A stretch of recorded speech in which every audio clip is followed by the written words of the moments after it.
Minecraft's shapeless crafting system with tags is a bit more complicated than you might think. Regular crafting is simple, just check if each item in the grid exactly matches the one specified in the recipe. But when tags come into play, things get interesting. Let's consider an example. I added a new recipe for a custom sword called the Weird Sword. It needs three things: any rod like sticks or blaze rods, any wooden item like sticks, planks, or even wooden doors, and any flame-related item like blaze rods, flint, or magma blocks. So now I put one stick, one blaze rod, and one wooden door into the crafting grid. Can I craft the weird sword?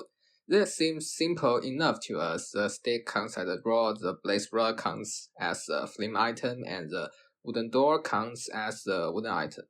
But how can Minecraft determine this? Why doesn't it seem the blaze rod should count as a rod instead?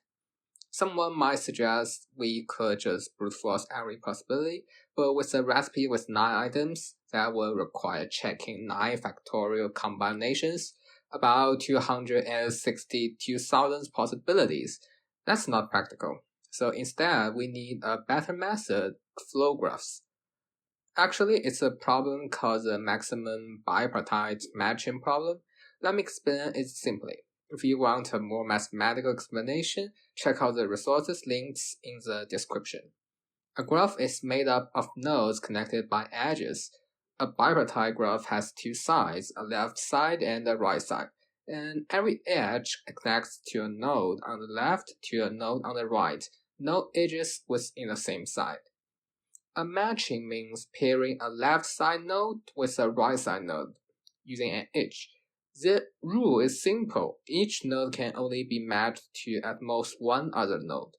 The maximum bipartite matching problem asks, what's the largest number of matches we can make?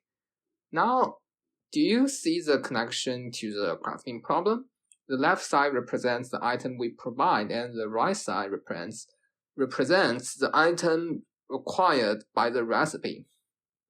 In our example, we have a stick, a blaze rod, and a wooden door on the left. On the right, we have 3 categories: rod, flame thing, and wooden thing. But we need some restrictions. We can match the stick with flame thing, for instance, so we draw edges only where an item fits a tag. That gives us a graph like this. So how do we find the maximum matching? You can pause and think about it for a moment.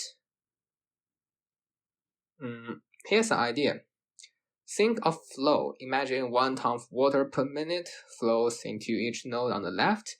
The water can travel through edges to the nodes on the right. Each edge and each node can only handle 1 ton per minute. So with 3 left nodes and we have 3 tons of water in total, how much can reach the right side? In our first graph, all the water can flow through. Output is 3 tons, but if we remove one edge, one node on the right might be overloaded because it can't send its water anywhere. The whole system gets stuck. The output drops to 2 tons. The pipes carrying water correspond exactly to the matching. In the first case, we can craft the item, and in the second, we cannot.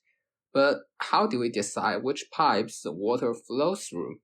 Here's a classic algorithm called Ford-Fulkerson. It works by augmenting passes. Here's the intuition.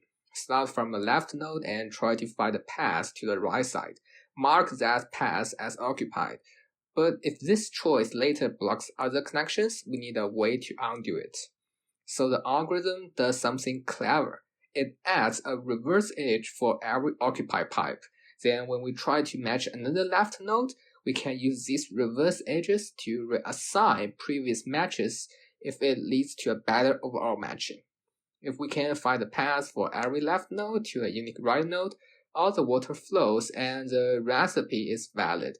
If not, the recipe fails.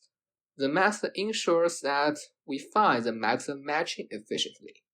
Minecraft uses exactly this kind of algorithm, adapt for performance and more complex features, to handle shapeless crafting with tags. Again, this is a simplified explanation. If you are interested in the deeper mathematics, check out other videos or resources on Maximum Bipartite Matching.